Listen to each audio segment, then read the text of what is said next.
And let me call upon our convener of this convention, Mr. Richard de Soysa. It was his brainchild to have this convention. Richard has been involved in many programs and projects to develop Sri Lankans, and his vision for the future is equal access to English as a common means of instruction, structured and supervised vocational training for youth, and ethics education for children, for young children particularly. Richard is professionally involved in the field of commercial security, production of organic beverages and teas, as well as his passion, which is writing. So I call to the podium Mr. Richard de Soysa. Thank you, Visakha.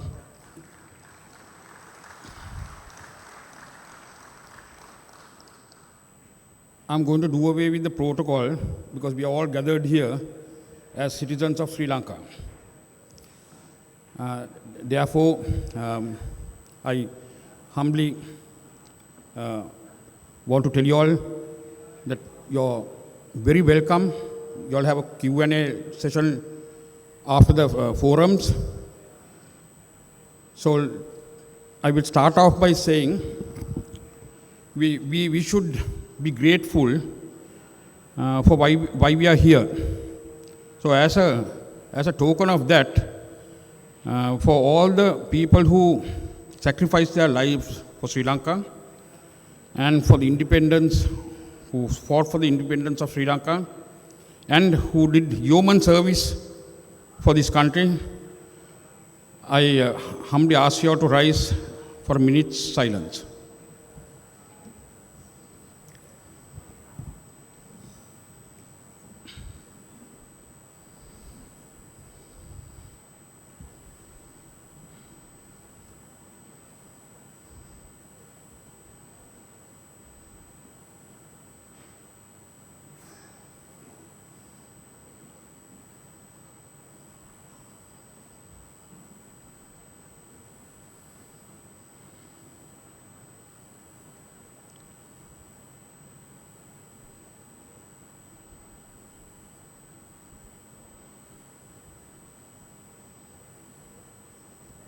Thank you, ladies and gentlemen.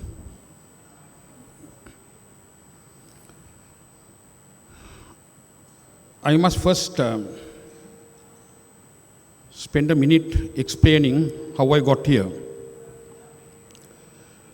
At the inception of the past president's term, on January 29th, 3 years ago, I presented 3 national initiatives, which I thought was the prescription needed to cure all the ills that Sri Lanka has undergone for so many decades.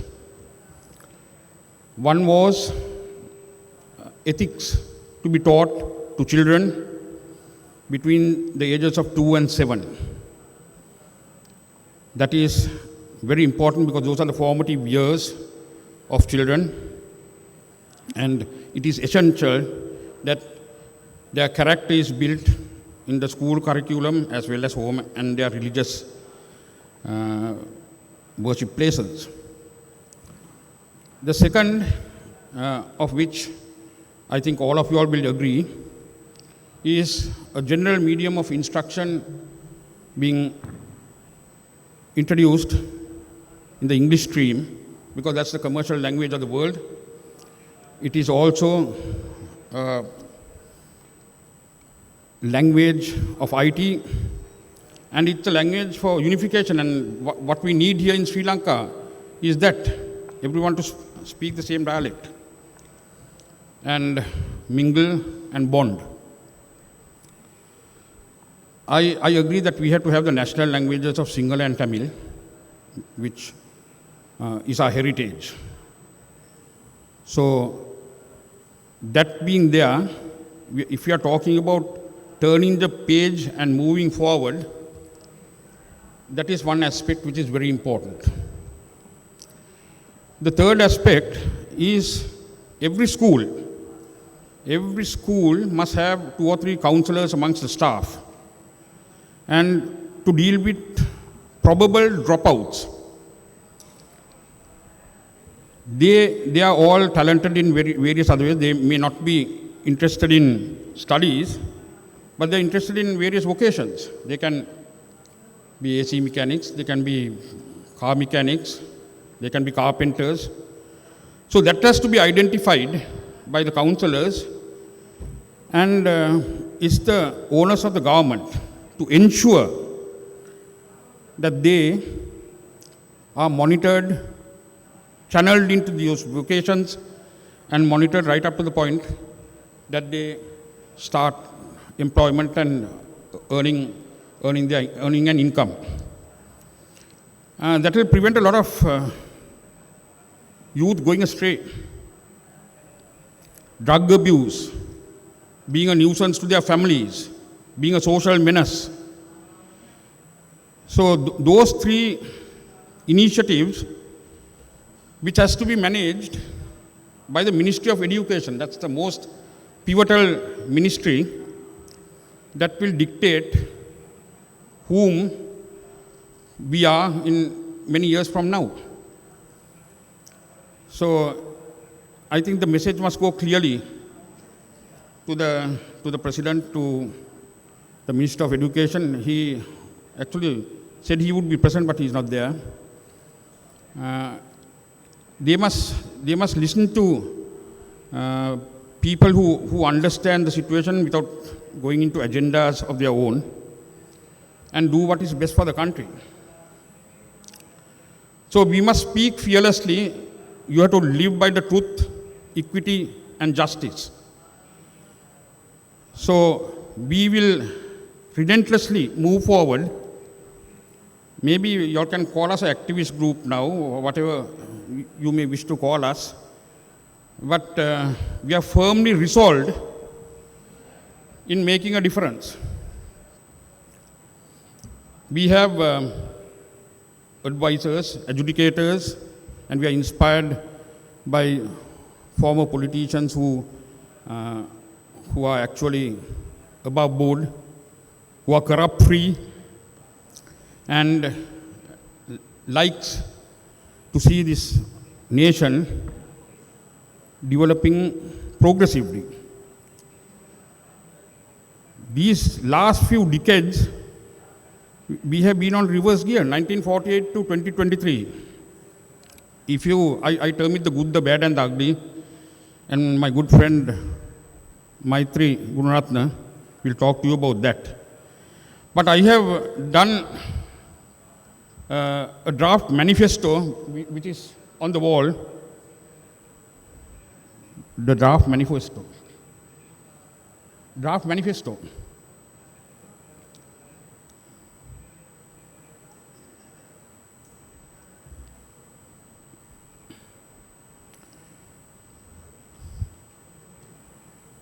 Well, that is what I would like a political party in the future to follow, because we have no faith in the present political parties and what they stand for, unless they also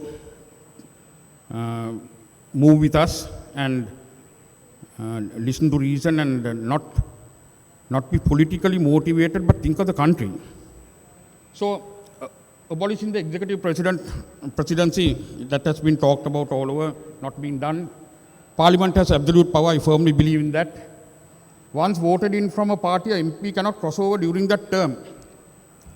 That causes a lot of problems and instability in a government. So there has to be proper legislation enacted to sort that issue out. Independent judiciary, do we have an independent judiciary? So we have to ask those questions. Independent police commission, do we have that?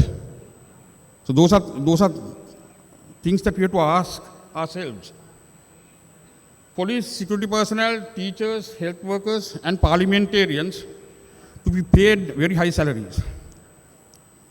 To stop corruption, they and prevent them from migrating here and there, and losing personnel for essential services.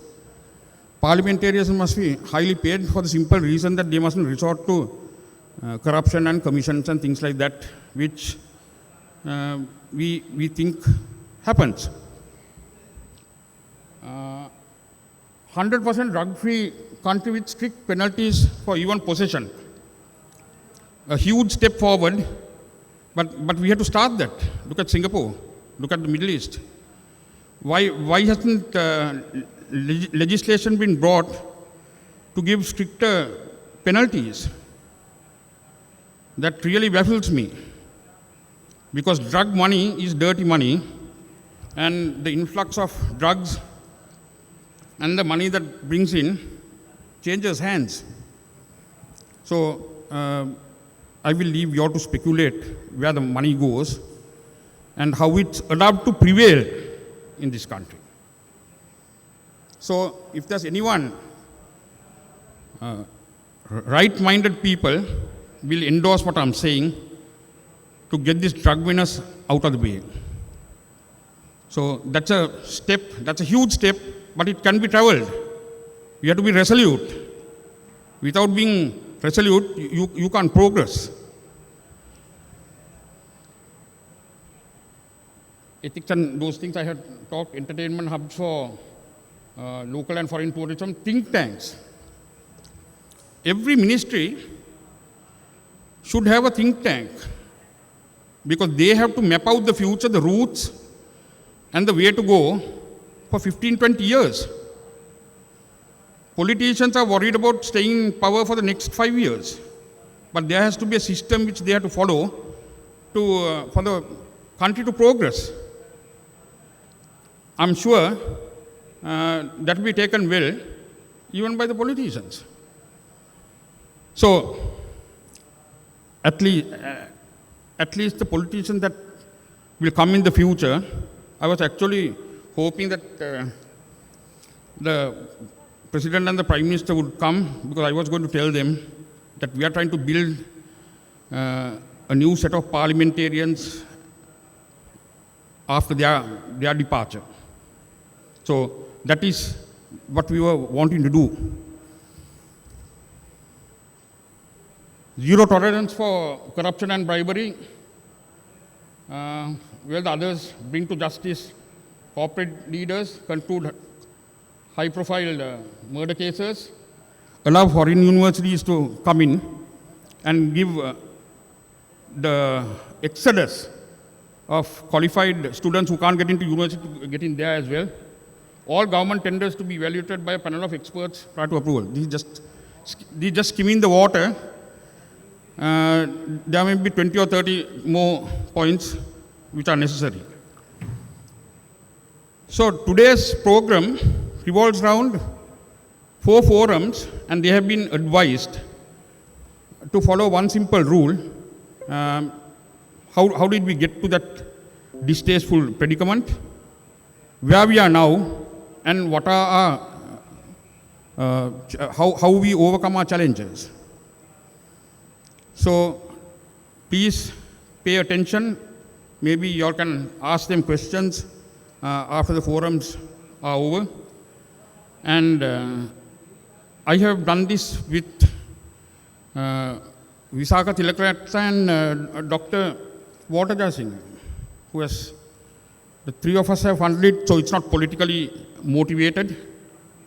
Thank you, Dr. and Mrs. Jasingh. Thank you, Visakha. I don't get to have the last word by doing the vote of thanks, so I'd better thank all of them now. Thank every one of you all for attending. Please take everything that I said in the correct spirit, because we are all Sri Lankans and we all want a future generation that is clean, corrupt-free, and progressive, and going towards prosperity.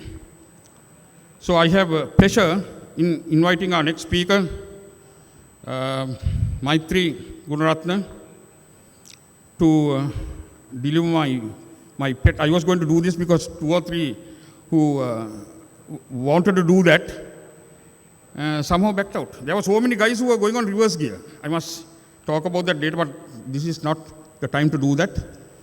So I have pleasure in inviting Maitri Gunaratna to come and address all of you all. Thank you.